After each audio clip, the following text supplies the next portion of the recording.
You look at the Republican Party's domestic policy priorities over the past couple of years, it's really hard to say that we've gotten anywhere just by smashing things.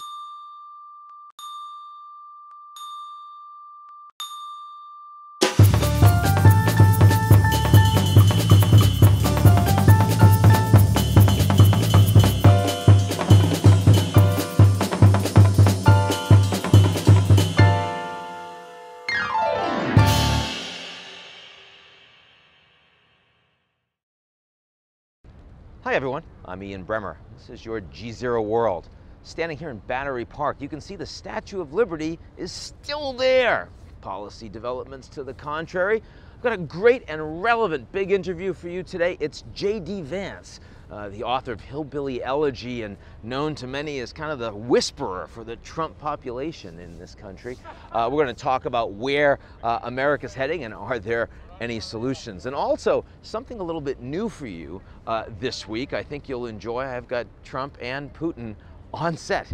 You'll want to stay tuned. But first, the world this week.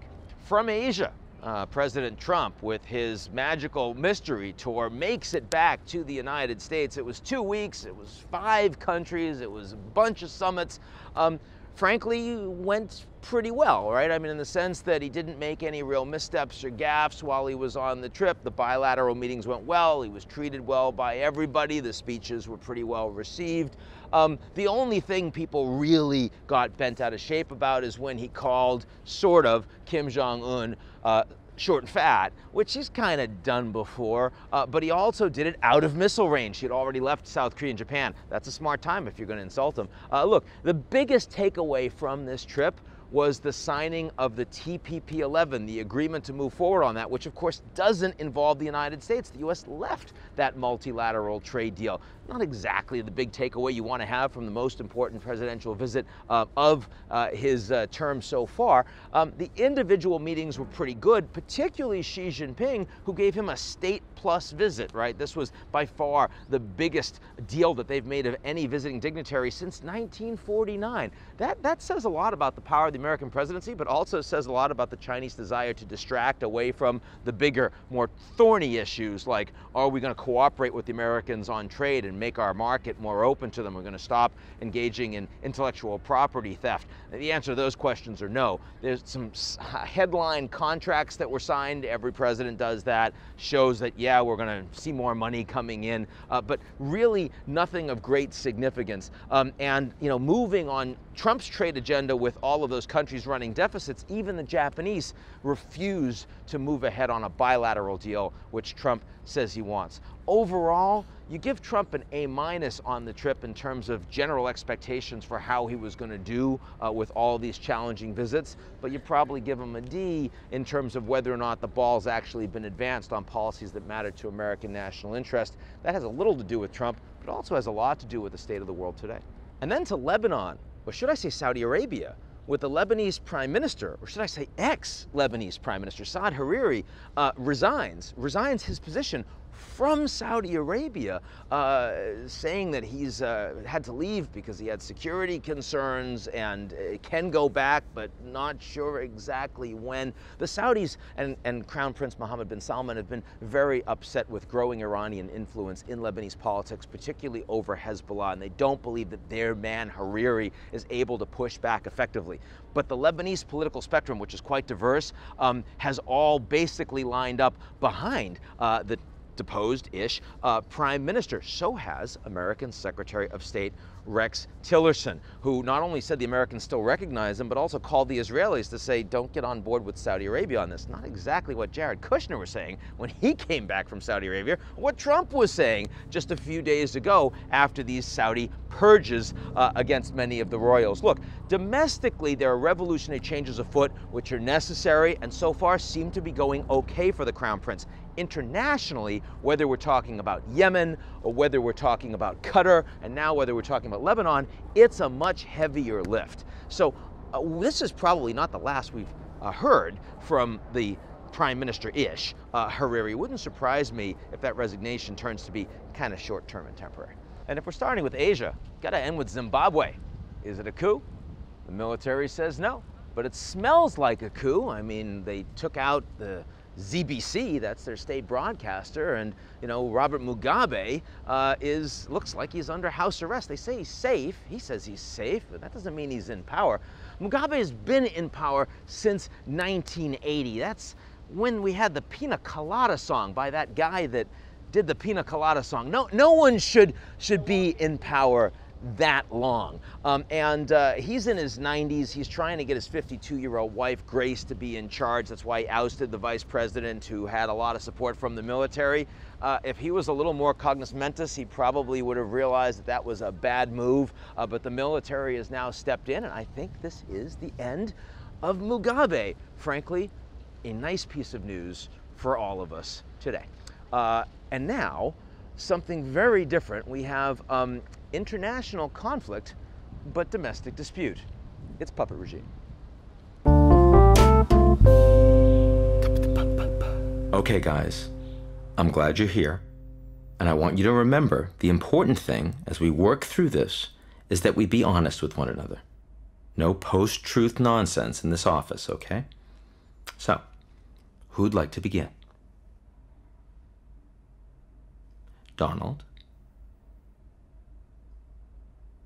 What you said over the summer, Vladimir, that I am not your bride. It was very unfair and hurtful, and I was just very, very hurt. I thought we have agreement, Donald, not to let truth become problem for us.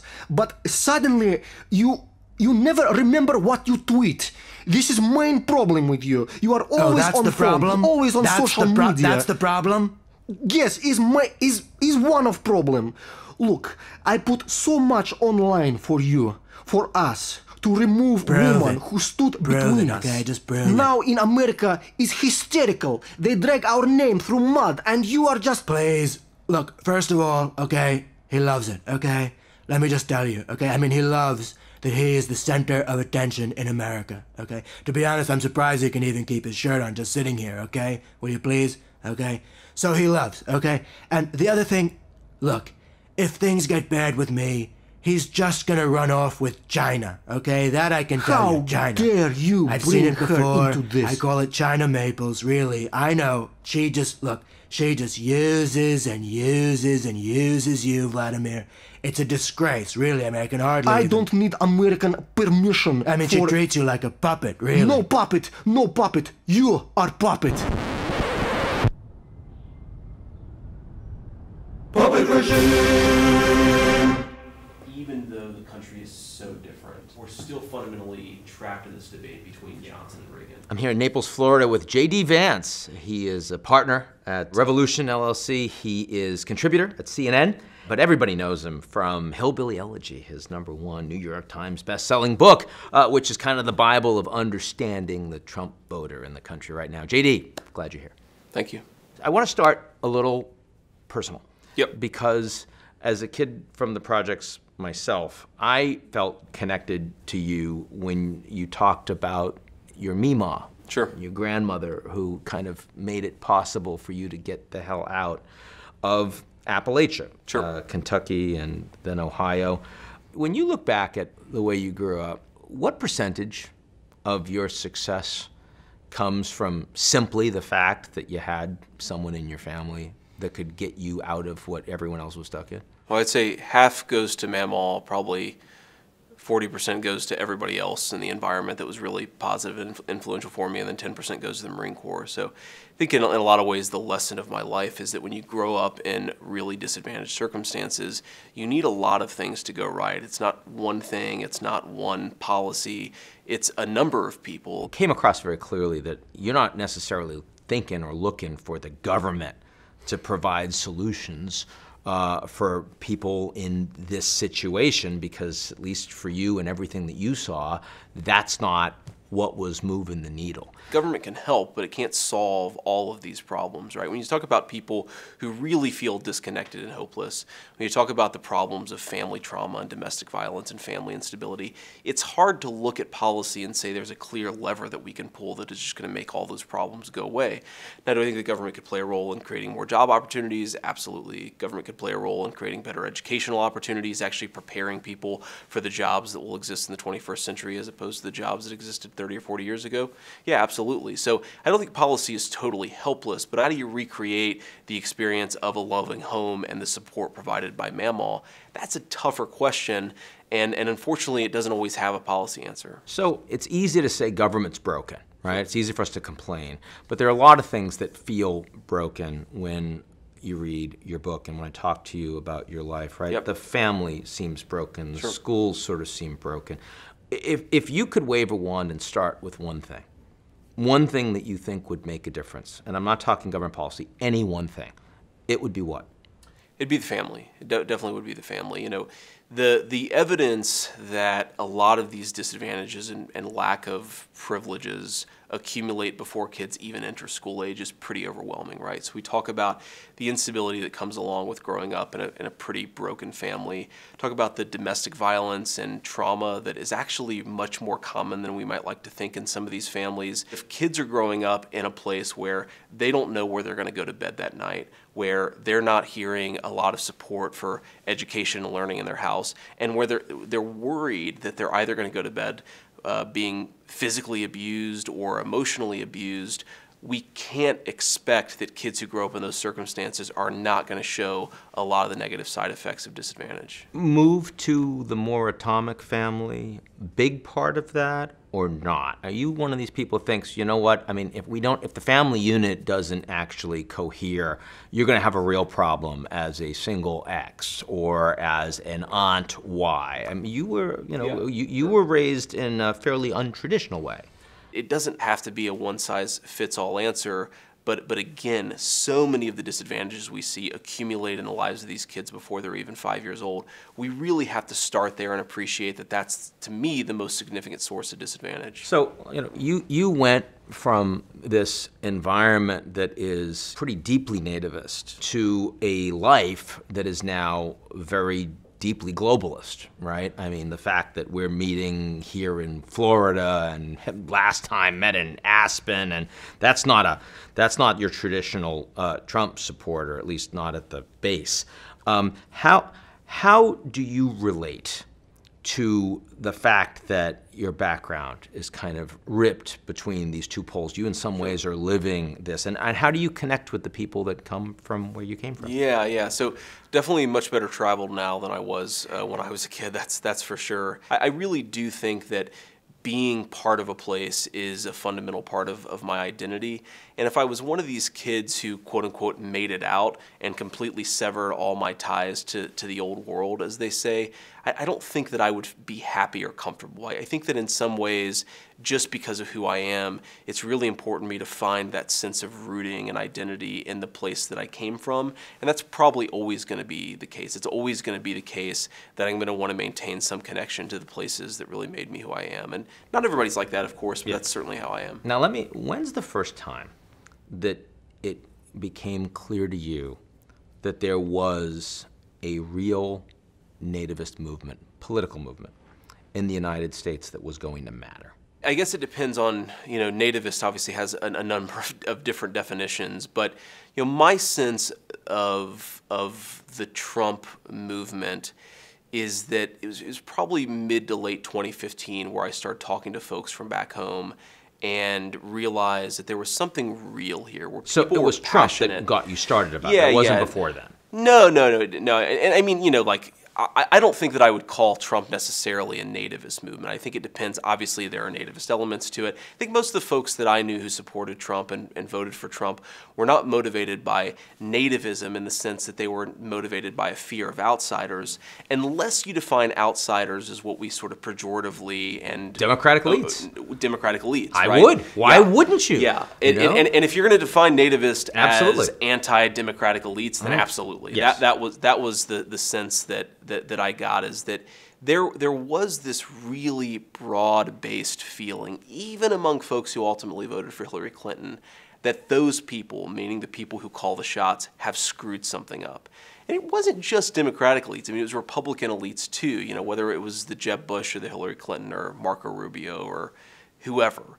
There was this sense that for a long time, we've been trusting a certain group of people to call the shots in business and in politics and in finance, and our lives aren't getting better. If anything, things are getting worse.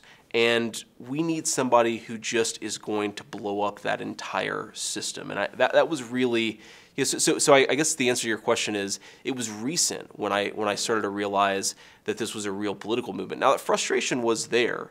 Frustration was there among Republican voters who were maybe really unhappy with the Iraq War. It was there among Democratic voters who were unhappy with bank bailouts or some of the policies of the Obama administration. You definitely saw that frustration with elites, but I never quite saw it in a coherent political movement until Trump started running for the presidency. So when that happened, when you started seeing that movement cohere and when you saw Trump whipping it up, was your knee-jerk response, uh-oh, this is scary, or was it finally someone giving voice to this? Yeah, no, it was finally someone's giving voice to this. I mean, my natural inclination, I think, was to be really, really supportive of Donald Trump. When he went in, I'm a Republican, when he went during the Republican debate and said, we really screwed up the Iraq War. We should have done better. We should have taken better care of our veterans. Maybe we should have been taking care of the working class base of the party as opposed to the donor base of the party. And when he said those things, it really, really resonated with me. And there was a part of me that always really identified with Trump's message. And the criticism that I always had and the worry I always had is that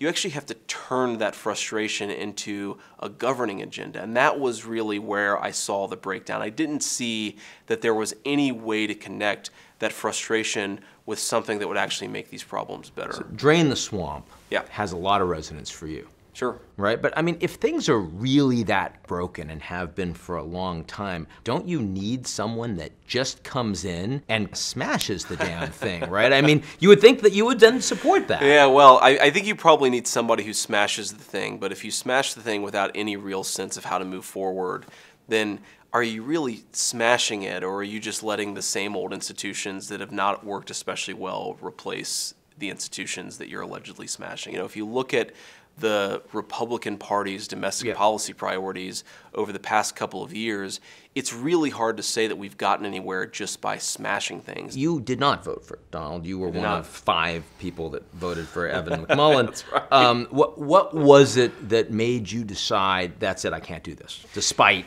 all of the because he's very aligned. He's absolutely with aligned. You kind of philosophically. Sure. Right? Look, there were a lot of parts that wanted to support President Trump, but at the end of the day, I just felt that unless you paired that recognition of the problem with an idea for how to move forward, you would end up in either the same situation the Republican Party had always been in, the country had always been in, or you'd maybe even be at a worse off point. So in terms of what he's done so far, that you would give him an A?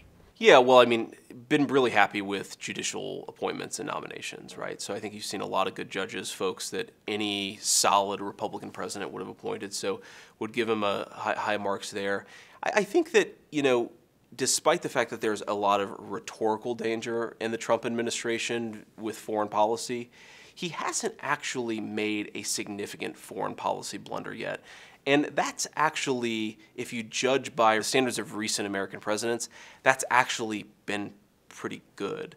I think that you could make a really strong argument that most recent American presidents have gotten us into a significant problem overseas. I don't see that Trump has done that, at least not yet. And so in some ways, I think the best conduct of American foreign policy is to not get us into some of these significant blunders that other folks have gotten us into. I mean, he's expanded Afghanistan troops, but I don't want to get into that in a big deal. I would rather ask you on the domestic side, do you think that his embracing of the identity politics piece, whether it's on the wall or it's on the Muslim ban or it's on the NFL, I mean, clearly it's useful politically for his base. But do you also think it's valuable for a population that has not felt like they've had a coherent sense of community for a very long time. Yeah, I mean, look, some of the identity politics stuff makes sense to me politically, but at a fundamental level, we have to recognize that Republicans are still not a majority party in the country. They're at best 50% of the electorate, and probably less. smaller than that. Right, yeah. And so often my reaction is, are we actually expanding the Republican tent? We saw recently in the Virginia elections, Gillespie was focused a lot on the identity politics issues, was not focused a lot on the economic issues and how to actually bring a more positive economic message from a Republican perspective to the electorate. And that only gets you so far. In Gillespie's case, it got him a pretty significant defeat. And I think that's going to be, unfortunately, the case for a lot of Republican candidates. Populism can't just be identity politics from the right. There has to be an economic piece of it, too. Now, for a long time, there was this presumption that the sweet spot in American politics was be a social liberal and be an economic conservative. And it's, your Schwarzenegger effect and all these people. And you believe now that it's exactly the opposite. The sweet spot for the Republicans is really being a social conservative, but being an economic liberal. I guess I would say, what changed? And also, who do you think reflects that? Well, I should say that I think that's the sweet spot for any American political party. If you look at where the average American voter is, they tend to be socially to the right of mainstream media and so-called elites, and they tend to be economically to the left. So that's not a place that's actually embodied by a lot of folks or really anyone in American politics. I think in some ways you can make an argument, especially during the primary season, that President Trump came closest. He was the one who was running as a social conservative, but also pretty critical of right-wing orthodoxy on trade and immigration and tax policy and so forth. So I think you can make an argument that at least rhetorically President Trump was trying to occupy that space, and it obviously worked for him. Gay rights, but again, he kind of tilted back to New York City. And yeah, but I mean, again, transgender. Why not just eat those points, So down the line, certainly he's not a social conservative, but I think he ran more to the right than, let's say, any Democratic Party candidate would run. And again, I think that's the sweet spot of American politics. The unfortunate piece of this, just for me and for my priorities, is that you have to actually turn the rhetoric of economic populism into actual policies. And so I always push back a little bit against the idea that what it is that we need to be running economically to the left. I think of myself very much as a conservative. But what I do think is we have to recognize that most voters are not right-wing libertarians on economics. They actually want the government to support working and middle-class Americans. The question is, what do you do with that? But the fact that so many in our politics can't even recognize that that's where the average American voter is, I think doesn't bode well. I think most people understand the average American likes more money spent on them. Sure. So hence Obamacare, maybe not so popular until you have it and then don't take it away because I'm going to lose something, right? So are you basically arguing that I want to see more redistribution in the United States system? I don't necessarily think that. I mean, in some ways we have a very progressive income tax right now. So it's not a question of more redistribution. It's a question of how do you actually make the economy work for the broad, middle, and working class of the country, whether they're on the left or whether they're on the right. To me, the question of redistribution, if you say, do we need more or less redistribution, you're fundamentally just throwing back to a political conversation that people were having in the 1980s, right? Do we want more of the Johnson administration and its policies in the 60s? Do we want more of the Reagan administration and its policies in the 80s? To me, that misses the way in which the country has changed in a very fundamental way. The problems that we're confronting right now are much different than just more or less redistribution. So you can say, for example, you want people to have more and better access to health care, but what form does that take? Because if you're not actually reforming the American healthcare system, if you're not reforming some of the monopoly power that certain drug companies, that certain providers have, then you can spend money all day on healthcare. It will be redistributive, but you may not actually get better healthcare outcomes in the process. What do you think the United States should stand for as a country? This goes back to my point about the identity politics issue and why I'm so uncomfortable with it sometimes on the right, is I think at our best, we stand for the idea that no matter what you look like, no matter what your race or religion is, you can be part of the American nation. It's a nation built around a common creed, a commitment to certain values, as opposed to who you worship or what color your skin is. That, to me, is the very best part of the country, but I worry that we're losing it, because I worry that when you ask an 18-year-old kid or even a 35 or 55-year-old man, what does the country stand for? Not many people actually would give a consistent answer. So you just had a child. What are you going to do to make sure that your baby grows up to have the values that you really respect and want to see in this country? The most important thing for me is to make sure that the kid who is going to grow up with privileges that would have been completely fantastical to a young version of myself, to make sure that he grows up and has some connection to people who aren't necessarily given everything in their lives. So I want him to spend time with people that I grew up around. I want him to spend time with people who I didn't grow up around but who have known real struggle in their life.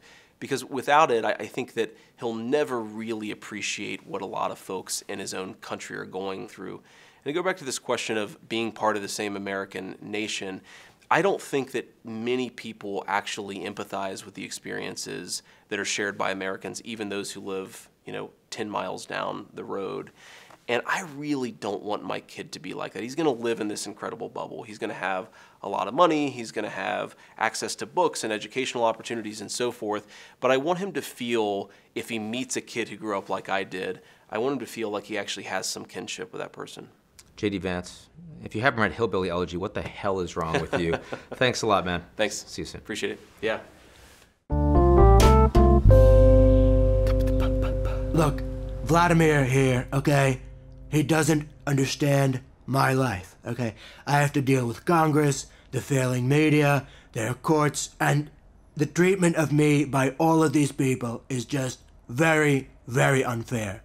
Cry me a river, Donald. Oh, cry me If you don't again. like Everything's about media, Crimea with courts, this guy. You can't talk just about get anything rid else. of them. Yeah, you think it's so easy, okay? But I see you up there on your... Мы с вами, может быть, не повстречаемся. Мы разошлись, как море.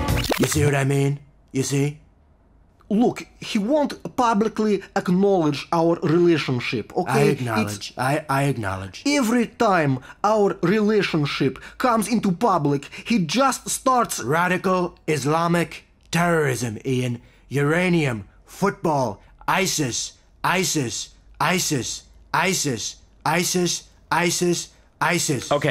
Let me interrupt.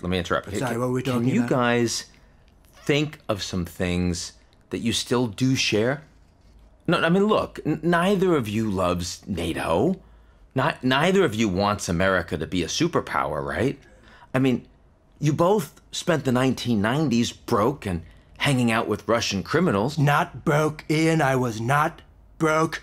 Your outfit in 1990s was criminal, Ian. I have seen picture. Okay, well, you guys both love Steven Seagal.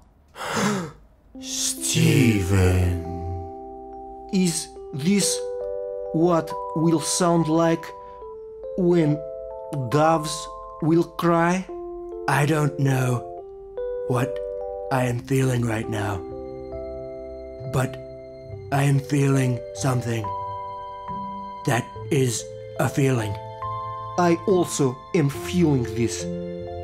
How do I crush this feel? Take my hand.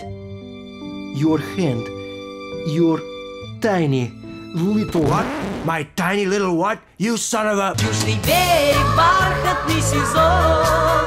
Что поделать, это был не сон. Долгий берег.